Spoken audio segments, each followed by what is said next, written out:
Buenas tardes a todos, caras nuevas, caras de amistades viejas y antiguas, gracias por venir. Hola, ¿cómo andas, Juan? No te había visto. Bienvenidos, tenemos el privilegio de contar con la visita de gente muy amiga de muchos años de cercanía con Cohen, para que nos ayude a analizar un poquito la estrategia un poquito más global, la perspectiva y sacarnos un poco de la trinchera diaria de lo emergente para tratar de mirar el mundo con una mirada un poquito más amplia y de más profundidad.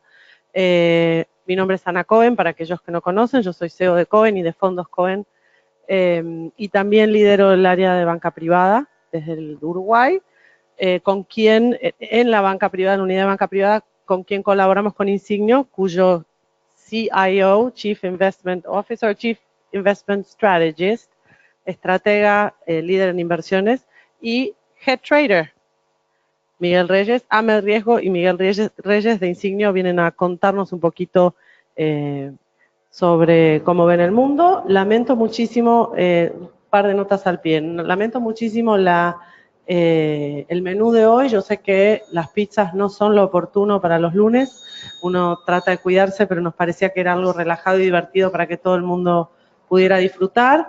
Vamos a tener una charla unilateral del lado de Ahmed y después vamos a habilitar algunas preguntas durante los últimos 10 minutos. Así que Ahmed, muchas gracias y lo van a ver en CNN en breve seguramente porque es colaborador, ¿no? Sí, sí, de vez en cuando. De vez en cuando. Bienvenido. Gracias, Ana, gracias.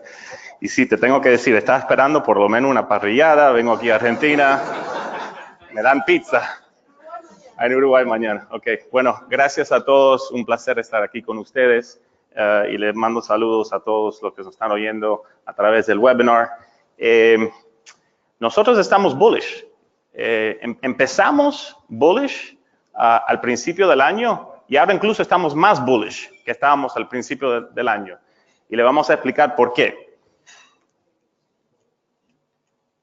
Esta gráfica,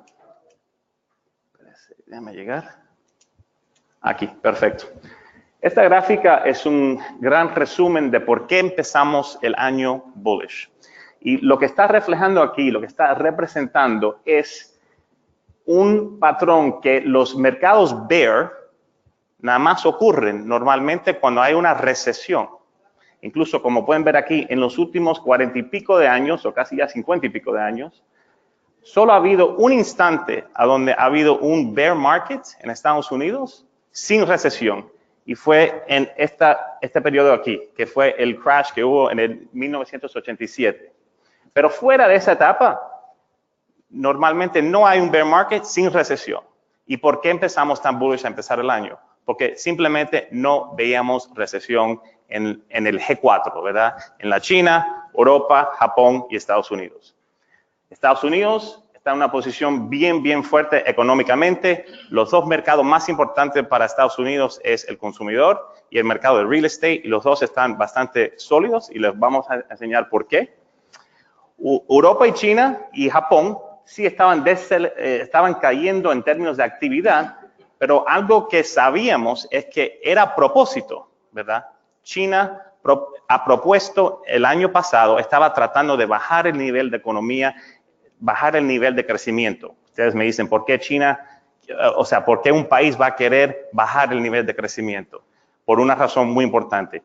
China ya por muchos años quiere hacer un rebalanceo en su economía, ¿verdad? Se quieren mover del modelo que tienen ahora, que es un modelo de exportación, donde ellos hacen productos en China para exportarlo al resto del mundo, muy barato, ¿verdad? Se quieren ir de ese modelo a un modelo más como el modelo americano, como el modelo europeo, que es un modelo a donde la demanda interna es el main driver de la actividad económica en el país.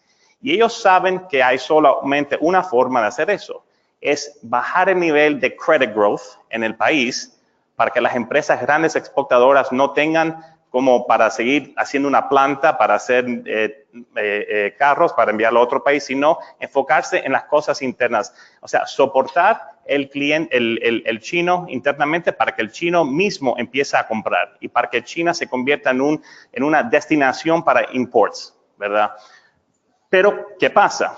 Nosotros sabíamos eso, pero a la misma vez sabemos que el gobierno de China, el respaldo que tiene del pueblo no es un respaldo democrático, ¿verdad? Ellos simplemente, el respaldo que tienen del pueblo viene con el crecimiento. Sabíamos que ellos querían bajar la actividad, pero a la misma vez sabíamos que si ellos querían o que si las cosas se caían mucho, tenían no solamente los recursos, sino la voluntad de también volver a abrir los mercados de crédito en China.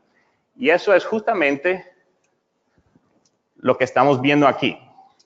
Y ese es el segundo gráfico importante, que es lo que es el credit growth en la China. Y como pueden ver aquí, en el 2018, ellos a propósito lo estaban bajando. O sea, estaban haciéndole más difícil a las compañías recibir préstamos, como están diciendo, a propósito. Pero vieron que entonces el mercado cayó demasiado, la actividad se estaba cayendo, Europa estaba en problemas. ¿Y qué han hecho? Mira, desde el principio del año, cómo han subido otra vez el crecimiento en términos de crédito, cómo están extendiendo crédito a los mercados internamente, a las compañías chinas, las grandes compañías, lo que ellos llaman los SOEs, que son los State-Owned Enterprises.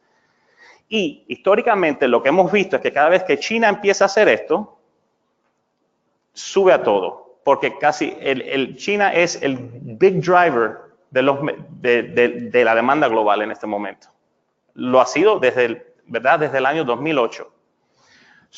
Sabiendo esto, también sabemos que en como 6 o 7 meses vamos a empezar a ver un turn en la actividad en lugares como Europa, Japón y otros mercados emergentes. Sabiendo eso, por eso fue que durante la caída que hubo en el año pasado, a fines del año pasado, le estamos diciendo a los clientes, no quiten riesgo todavía. Es muy temprano porque sabíamos que China tenía esta capacidad.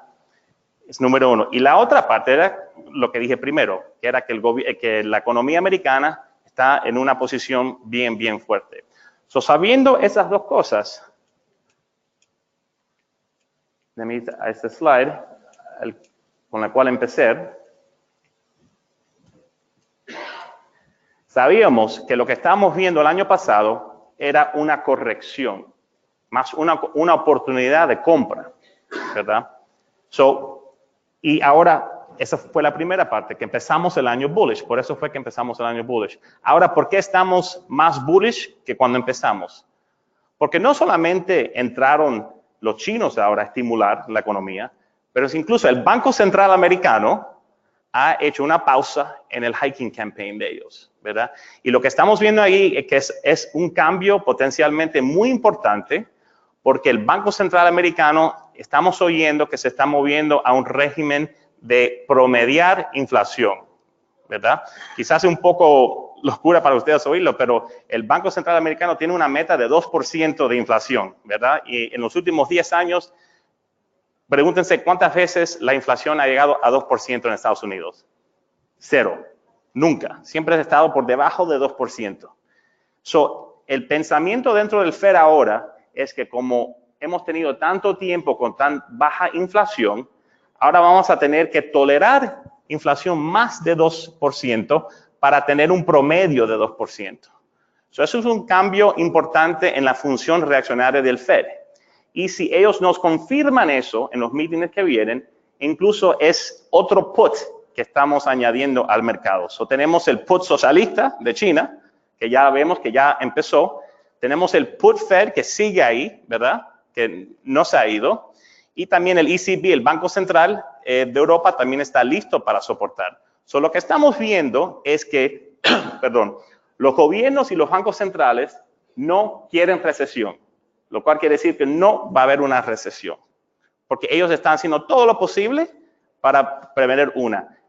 Ojo, solamente porque estemos más bullish en el corto plazo, no quiere decir que también a largo plazo estamos más bearish también, porque ¿qué pasa? Cuando los gobiernos y los bancos centrales empiezan a hacer este tipo de estímulos artificial, también crean burbujas al otro lado, lo cual quiere decir que la recesión cuando venga va a ser peor que lo que hubiera sido si los bancos centrales y los gobiernos no hubieran empezado ese estímulos.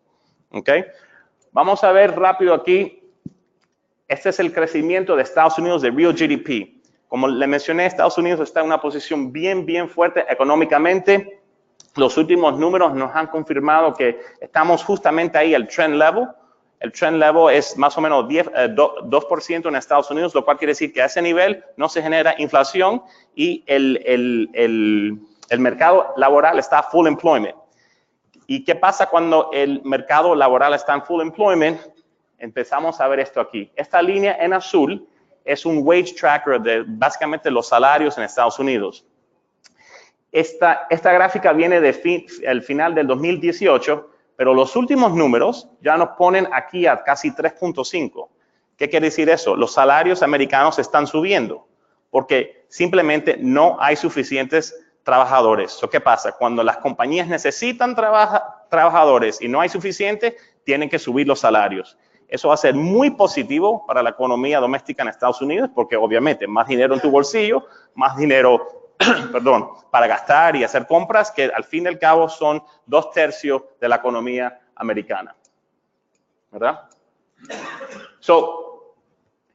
En el Q1, así cuando empezamos en el 2019, no teníamos confirmación, teníamos especulación que quizás los chinos iban a hacer esto, pero ahora tenemos confirmación. Incluso las últimas datas, no solamente en enero, febrero y marzo, nos están diciendo que sí, seguro, los chinos han subido el nivel de crédito que están metiendo en su mercado interno, lo cual quiere decir que esa desaceleración que hubo en actividad en Europa, especialmente Alemania, eso se va a acabar para el verano.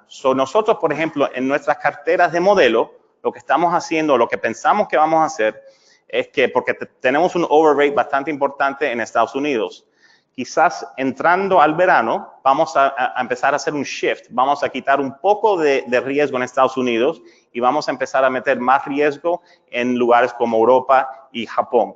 Y también algunos mercados emergentes, pero los mercados emergentes a muy corto plazo, porque no sé si tendré tiempo de hablar de eso, pero nosotros estructuralmente de largo plazo todavía estamos bastante bearish en lo que es los mercados emergentes. Vale, sabemos que decir mercados emergentes es demasiados países, ¿verdad? Pero overall los mercados emergentes todavía tienen demasiada deuda del estímulo original que hizo China en el 2008. Ese deleveraging cycle todavía no se ha acabado, nosotros pensamos en esos mercados. Estamos estructuralmente underweight esos mercados todavía. Tenemos exposición, pero a un nivel muy reducido. Déjame irme aquí a lo que estamos viendo para este año, para el resto del año. Como les mencioné, a corto plazo estamos más bullish, pero a la misma vez a largo plazo estamos más bearish, ¿verdad? Precisamente por esos policy puts que les acabo de hablar. Pensamos que el crecimiento global va a más o menos a fines de Q2, principio del verano, es que va a empezar a estabilizarse y entonces reacelerarse en el verano, ¿verdad? Para el próximo año seguimos pensando, perdón, que los inversionistas deben seguir overweighting global equities, o sea, mercados como Estados Unidos, Europa, Japón, y spread product, que son los bonos high yield y los bonos investment grade. Incluso la pausa del Fed ha creado una oportunidad bastante buena en esos asset classes específicamente. Y underweight, lo que vienen siendo los bonos soberanos de Estados Unidos, Japón y Europa. Seguimos underweight ahí, ¿verdad? Y neutral en cash. Obviamente el Fed bueno, en este momento, curiosamente, el mercado piensa que el próximo move del Fed va a ser una bajada de tasas, no una subida. Yo creo que el mercado está incorrecto y por ejemplo, data como la que salió anoche de China, nos da un poco más de peso a lo que estamos pensando, porque el mercado se puso demasiado miedoso, no sé exactamente cómo decirlo, que el crecimiento en China y en otras partes iba a ser demasiado reducido, pero se olvidaron de ese policy put que estaba en la China, ¿verdad?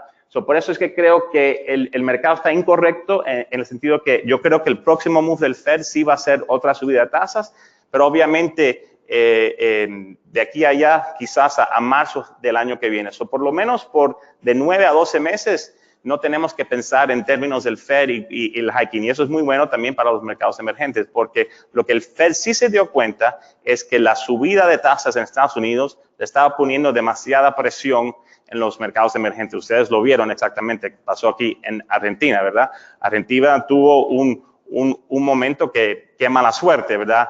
O sea, coincidió una cosecha horrible de la soja, justamente a la misma vez que el Fed estaba haciendo un hiking campaign. Eso fue desastroso para el país y vieron lo que pasó. O sea, obviamente tuvieron que hacer el retap del IMF, ¿verdad?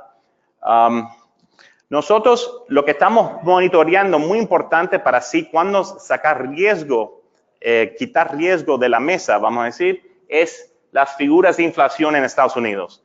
Porque eso es lo que ha permitido que el Fed ha podido poner la pausa. El miedo va a venir si las figuras de inflación en Estados Unidos empiezan a subir, el Fed no tiene más remedio que empezar a subir las tasas. Y eso sí, es un momento, nosotros pensamos que va a ser un momento importante para el mercado, ¿verdad? Porque ya vieron lo que pasó la última vez que el Fed decía que iba a seguir subiendo las tasas. Pero si la inflación sigue, el Fed no va a tener scope para no hacerlo, porque es parte de su mandato. Lo que permitió que el Fed pudo hacer la pausa es que las figuras de inflación no estaban reflejando, no estaban a niveles elevados. Pero tienen que tener en mente que económicamente las figuras de inflación son lagging indicators, en el sentido de que casi siempre te están diciendo lo que pasó, o sea, no te están diciendo lo que viene, sino lo que ya pasó.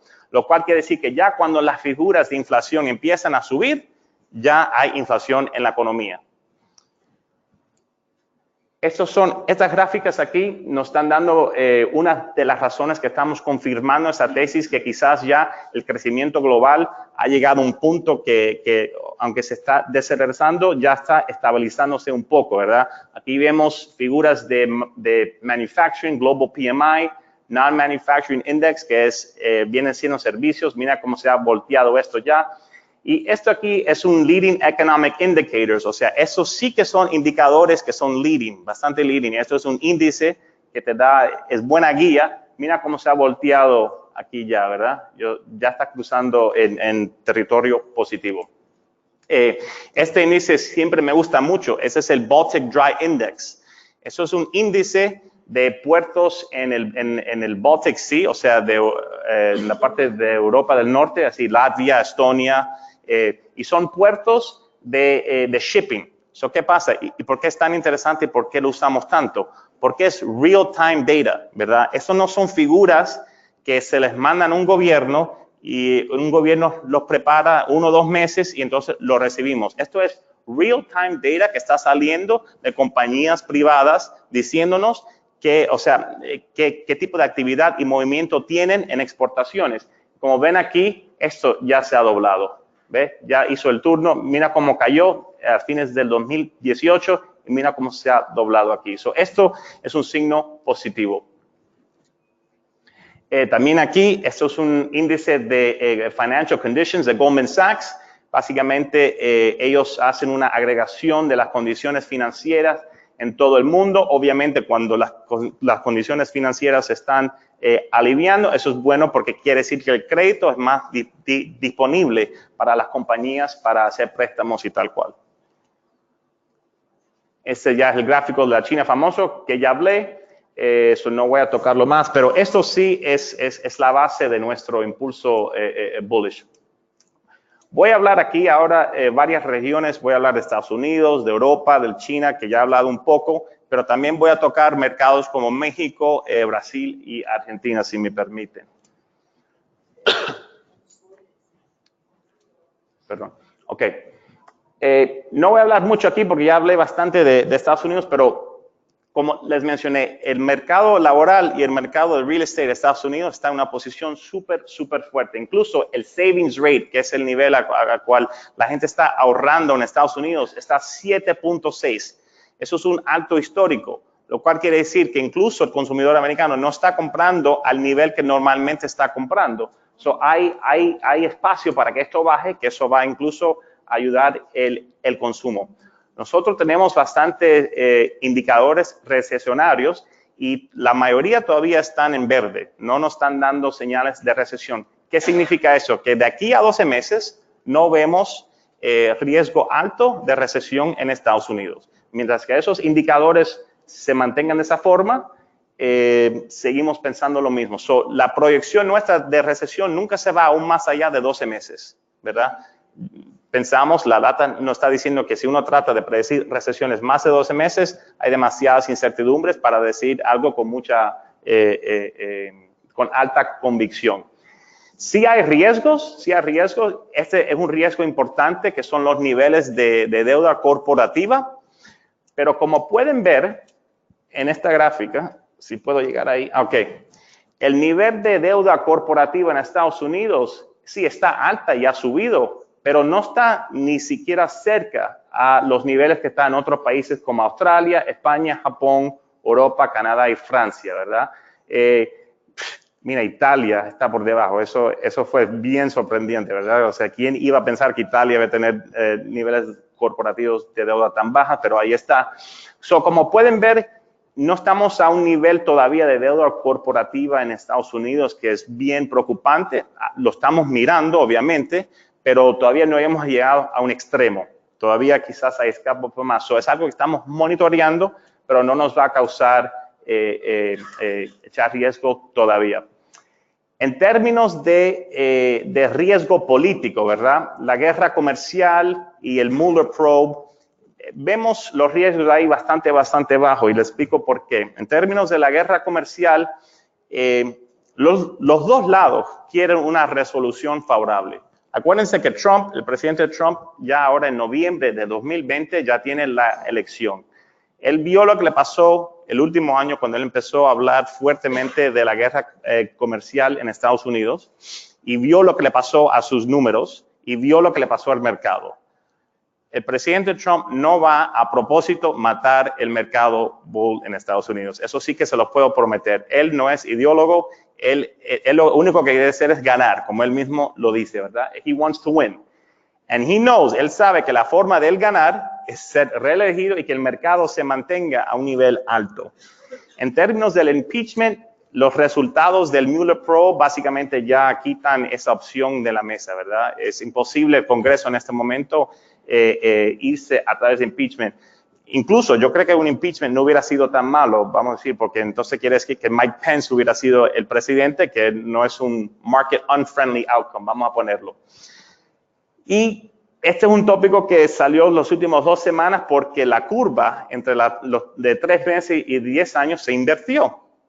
Aunque no sé si vieron, ya se abrió de nuevo, ¿verdad?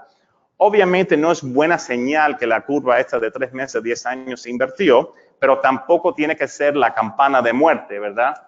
Déjenme enseñarle aquí las últimas veces que la curva se invirtió. Para que vean. Esta gráfica te enseña las últimas veces que la curva se invirtió aquí y cuando casi tocó. Esto fue lo que pasó el otro día. Fue el viernes de la semana pasada. La curva se invirtió por un ratico, pero incluso ya la semana pasada se abrió. Lo cual quiere decir que no es solamente importante que se invierta, pero el tiempo que dura invertida y la magnitud de la inversión es lo importante. Aunque se invirtió y obviamente no es un signo positivo, no lo estamos viendo como un warning sign muy fuerte.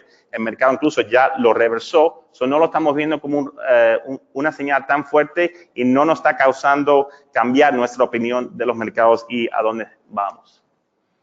Europa, como les mencioné, Europa, y este gráfico les refleja esto, ellos están mucho más dependientes a lo que está pasando en China que Estados Unidos. Aquí tienen Estados Unidos y Europa. Este es el Cumulative Impact on Growth de Growth Shocks in Emerging Markets. Eso quiere decir que, como pueden ver aquí, Europa es mucho más dependiente a lo que está pasando en los mercados emergentes, que incluye a China, que Estados Unidos. Estados Unidos es su propio mundo, ¿verdad? Hay demanda interna, le da igual, no que le da igual, pero le importa mucho menos lo que está pasando en los otros mercados que Europa, porque Europa sí que es un bellwether para global demand. y sabiendo que ya China hizo ese impulso de crédito en enero que lo empezó, podemos decir con bastante certidumbre que el crecimiento en Europa va a ya ser plateauing y empezar a subir. Y como les mencioné, ese time lag es normalmente como de 6 a 7 meses. Tenemos, así, perdón.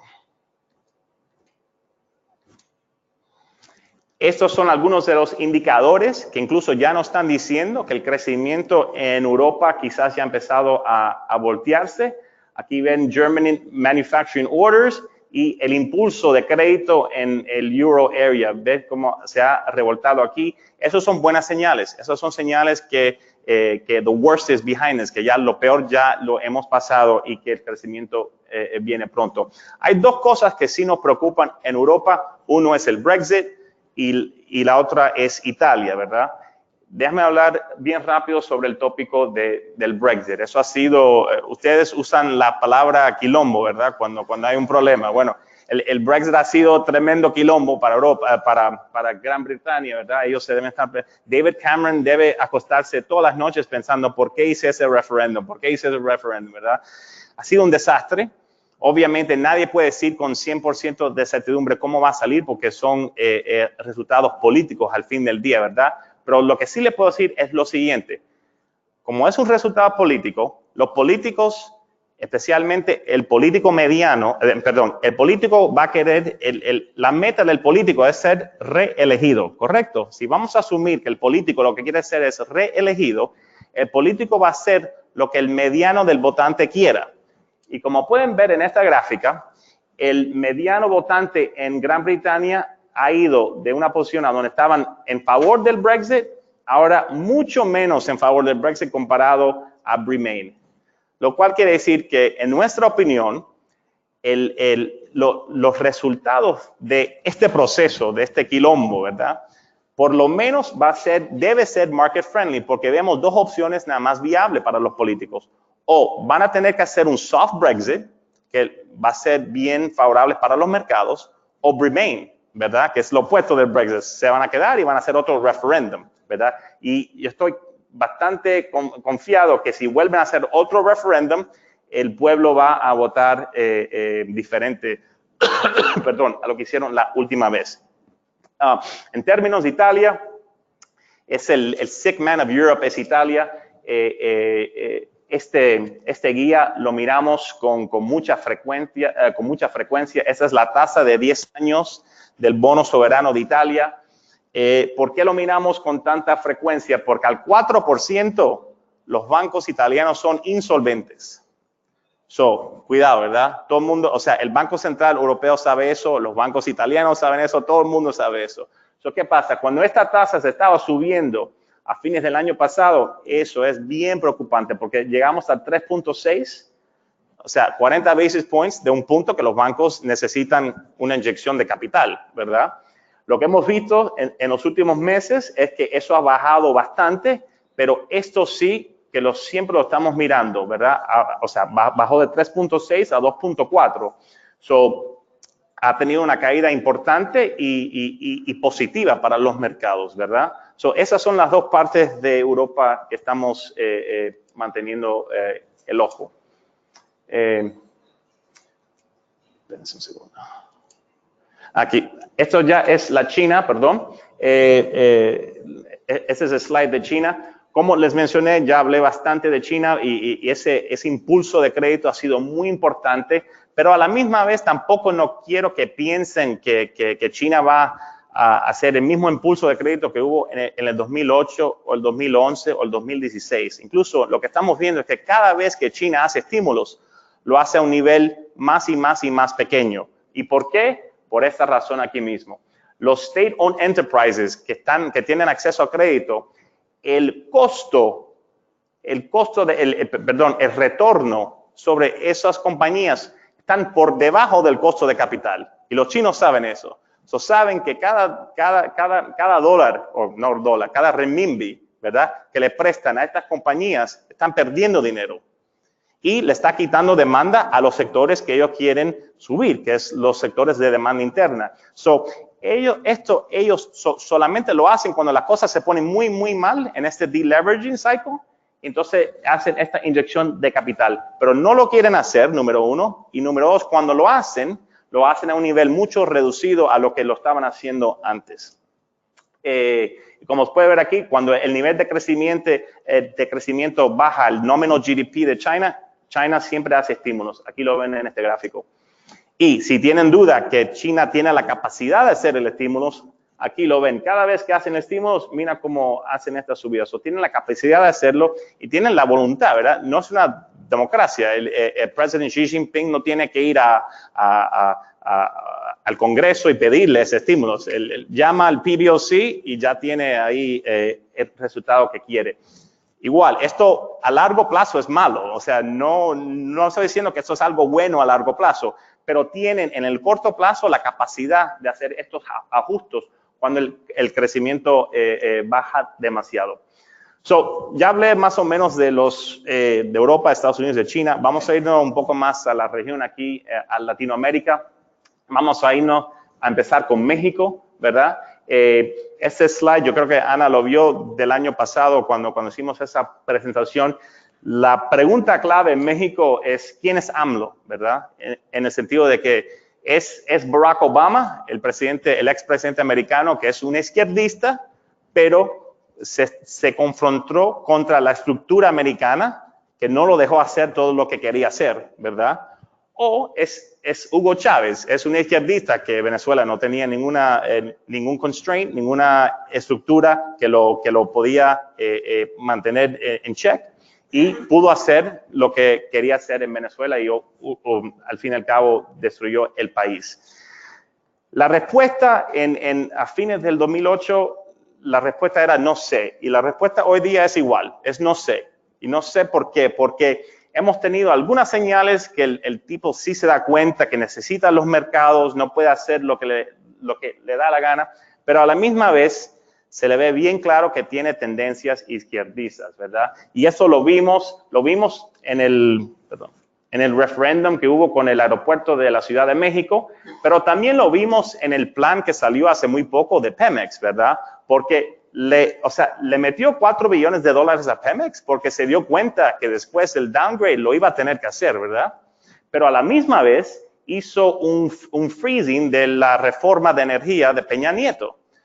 Ahí ves ese contraste otra vez, ¿verdad? Que no fue un market-friendly outcome, pero tampoco es algo que el tipo, bueno, no me importan los mercados, voy a hacer lo que me da la gana. Seguimos el question mark. Lo que nos da así un poco de hope en México es que el pueblo mexicano, y esta data sí es un poco vieja, es del 2015, pero yo asumo que no ha cambiado demasiado, que los mexicanos es un pueblo bastante derechista, no son izquierdistas, ¿verdad? Es un pueblo que, como ven aquí, la gran mayoría, aquí lo ven, aquí y aquí, cuando lo sumas es mucho más del 50%, they lean right, o sea, se van más hacia la derecha que otros países. Y la cercanía a Estados Unidos, que está en una posición muy fuerte, está también, o sea, contribuye a esta dinámica. Los Andes, no voy a hablar mucho de esto, pero bueno, Venezuela, otro quilombo igual, ¿verdad? Pero esta región, perdón, está en bastante buena posición. Incluso nosotros empezamos un trade de Ecuador hace un par de meses y nos ha ido muy bien después del apoyo que tuvo del IMF. Eso también viene que tenemos un call bastante bullish sobre el petróleo. Pero no voy a hablar mucho más de este tema porque me quiero ir a Brasil y obviamente terminar con Argentina. Brasil, el año pasado estábamos bastante bullish en Brasil. Pensábamos que la elección de Bolsonaro fue positiva para el mercado en el sentido de que de verdad le dio un impulso económico en actividad real al país y lo vimos en la data, pero al fin del día, si nos manteníamos bullish en Brasil, va a depender en la reforma de la pensión y el programa de liberación del ministro de Economía Guedes, ¿verdad? ¿Por qué? El perfil de deuda de Brasil es insostenible. No pueden seguir y ellos lo saben. So, el mercado necesita ver que por lo menos están generando de 600 a 700 billones de reales de ganancias de la reforma. Si no llegan a estos números, el mercado lo va a castigar. Igual que el mercado fue y le metió un montón de dinero, se lo va a volver a quitar, ¿verdad? Lo que ha pasado en las últimas 2 semanas es un poco preocupante porque cuando hicieron el arresto de Temer, no sé si ustedes vieron eso, obviamente el mercado estaba pensando que eso iba a crear una fricción entre Bolsonaro, entre la administración y el Congreso, ¿verdad? Porque el Congreso de Brasil está bien dividido y obviamente todo lo que contribuye más a esa división va a ser negativo. Pero de todas formas, estamos en un holding pattern. No hemos quitado el bullish call de Brasil todavía porque queremos ver exactamente cómo es que esto se resuelve, pero lo estamos mirando con un poco más de escepticismo. Y la razón por qué lo estamos mirando con un poco más de escepticismo es esto, ¿verdad? Esta encuesta se hizo después de la elección y como pueden ver en el listado aquí de preferencias o de preocupaciones, vamos a decir, del pueblo brasileño, el pension reform está último, ¿verdad? Y eso es algo que va a doler, ¿verdad? Porque aquí le van a tener que decir a gente que se querían retirar a los 50, no, te vas a tener que retirar a los 65. ¿Tú pensabas que tu mensualidad iba a ser X? No, va a ser 0.7X. So, el pueblo, o sea, van a ser reformas que van a doler y el pueblo tiene que estar detrás de estas reformas. So, que estaba tan bajo en la percepción de los votantes es bastante preocupante. Argentina. Bueno, aquí me quedo callado y dejo que ustedes hablen. A ver, ¿quién quiere hablar? Sí. Bueno, les digo, como un inversionista de afuera y mirando flujos a Argentina, todo va a depender si se van a quedar en el programa o no, ¿verdad? Si salen del programa, no van a tener el FDI que esperaban y el dinero extranjero va a salir, ¿verdad? Estoy hablando del IMF program, sí, que es más o menos como sí, claro, es lo mismo. Todo depende de eso y esto nos preocupa mucho, ¿verdad? Esto es un índice de confianza en el gobierno de Argentina. Mira por dónde está. Y eso es de una universidad local aquí, ¿verdad? Obviamente el pueblo argentino mira la confianza que tiene en el gobierno de Macri. Sí, no, esto es súper recién. Esta data es bastante importante y obviamente nos asusta, ¿verdad? Porque ¿qué va a salir en octubre? ¿Verdad? Si sale Kirchner o si sale algo así, olvídese, van a ser default seguro otra vez, ¿verdad? Porque los flujos van a salir. O sea, están cubiertos hasta el 2019. Si salen del programa, los chances de default van a subir altísimo. Que es una pena porque el ajuste que Argentina necesitaba, ya lo tuvo de cierta forma, ¿verdad? O sea, tuvieron la mala suerte que la cosecha del año pasado fue malísima, pero la de este año fue histórica, creo, ¿verdad? Llegó a un nivel bien grande, creo que eran como 54 millones de toneladas, ¿verdad? Y el ajuste del cambio para un país que exporta es bastante bueno. Básicamente, el ajuste que Argentina tenía que hacer y que Macri pensaba que lo iba a hacer a través de mucho tiempo, el mercado se lo forzó a hacerlo inmediatamente. Incluso ya hemos visto en el segundo derivado de la data económica en Argentina, ya estamos viendo señales positivas. Yo creo que hay muy buenos chances que en el Q1 en Argentina ya vean crecimiento económico.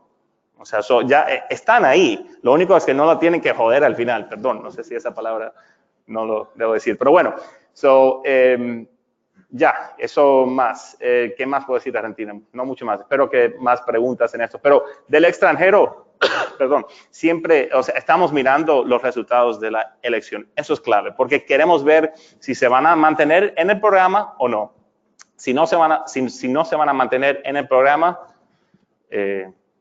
chao, ¿verdad? Pero si se mantienen, es buenísima oportunidad. Mucho va a depender sobre eso. no sé si tengo mucho más tiempo, ¿verdad? No me voy a meter en esto, pero yo se los mando, Ana, para que se los pueda mandar, que son como nuestros views en cada asset class de una forma táctica, cíclica y estratégica.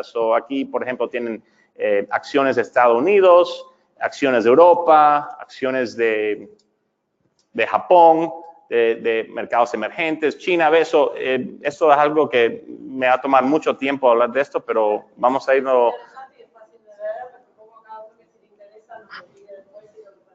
Sí. ¿Estamos bien? Sí.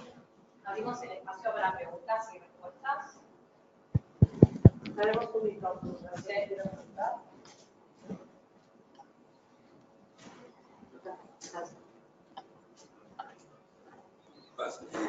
No, pero bueno, no.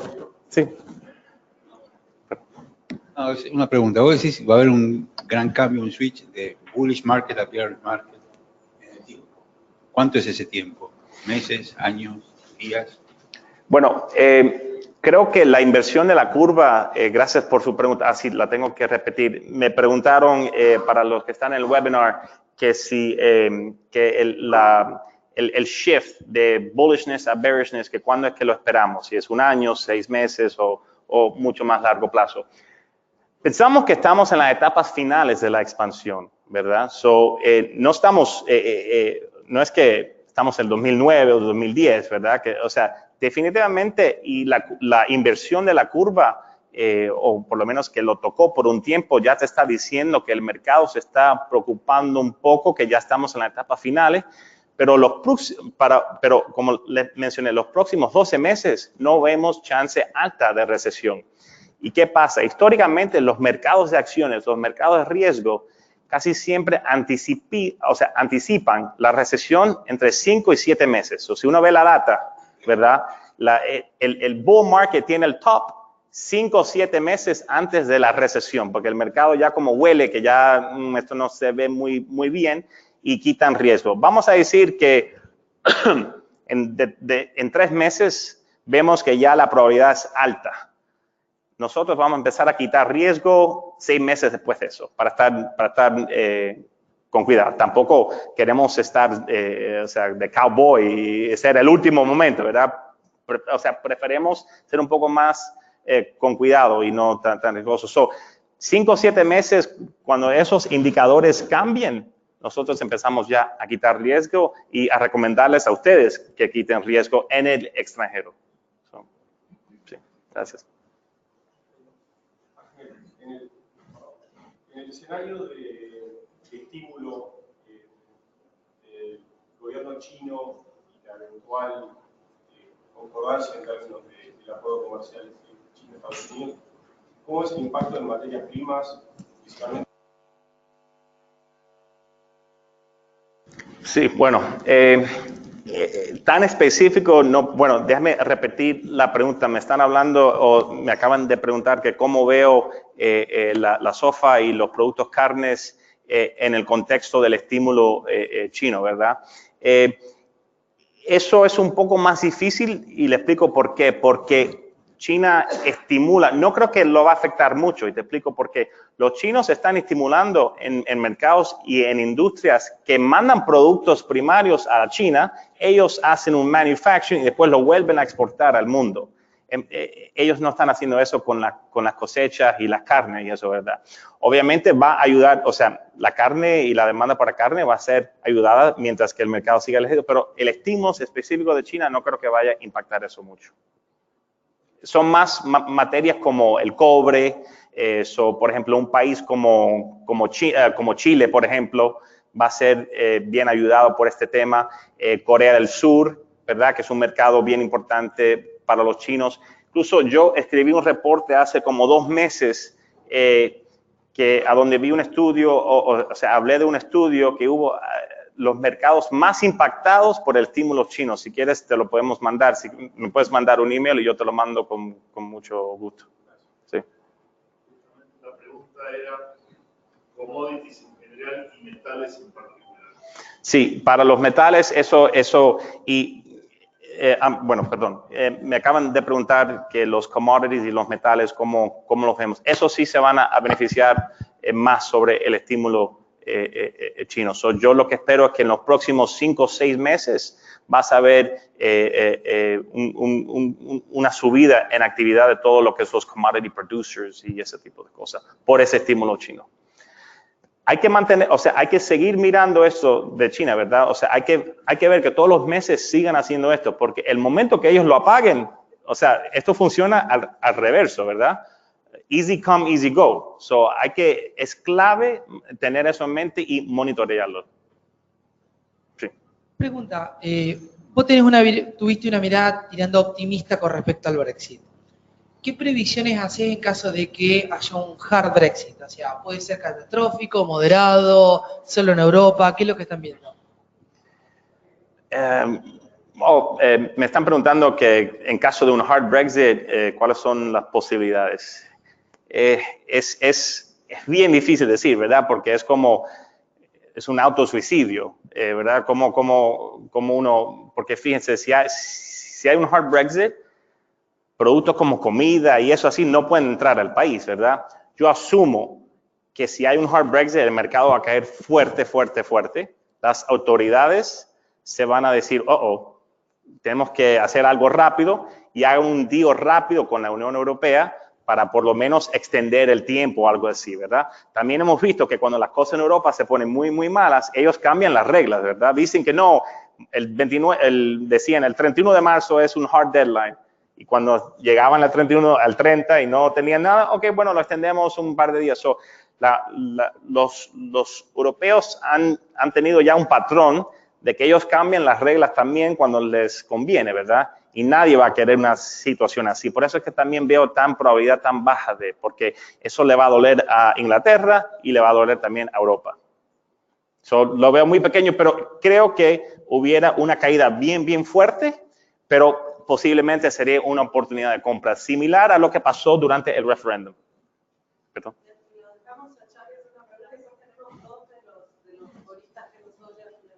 Ok. Quería hacer una consulta respecto del riesgo inflacionario en Estados Unidos.